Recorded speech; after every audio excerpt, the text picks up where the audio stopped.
د پرمختګ او خوشحالۍ ستر خبر اقتصادي کمیسیون د برېښنا برخه کې د 25 میلیونه ډالرو په ارزښت پروژې تایید کړې.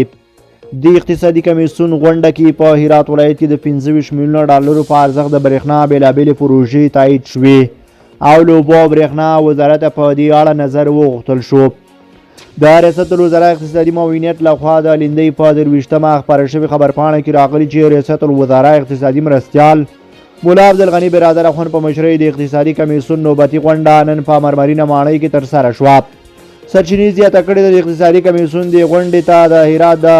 پل هاشمي سب سټیشن جوړولو له نور الجهاد سب سټیشن څخه تر پل هاشمي سب سټیشن پورې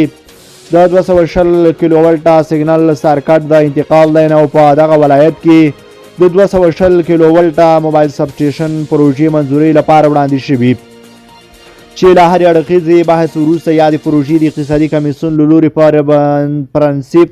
کې تایید شوي دي او د نظر اخیستنې لپاره د اوبو او برېښنا وزارت ته راجع شوي دي چې په اړه یې خپل نظر له اقتصادي معاونیت سره شریک کړي. خبرپاڼه کې راغلي پر یادو پروژو 25 میلیونه ډالره پانګونه کیږي چې په بشپړېدو به یې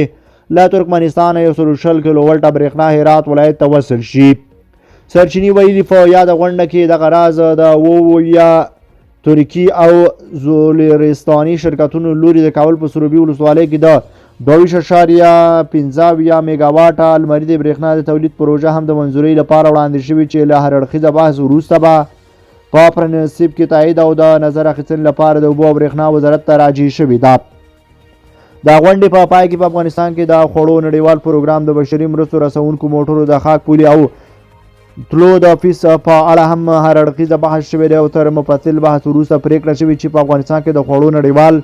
پروګرام د بشري مرستو رسونکو موټرو ته خاک پولې او د تلو فیس معاف دی او هغه د خصوصي ترانسپورټي شرکتونه به بیا د فیس تادیه کوي چې له دغه سازمان سره د بشري مرستو رسولو قراردادونه لري. په ورته وخت کې د خوړو نړیوال پروګرام مکلف شوی چې څو هغه توکي وپېري چې په افغانستان کې تولیدېږي.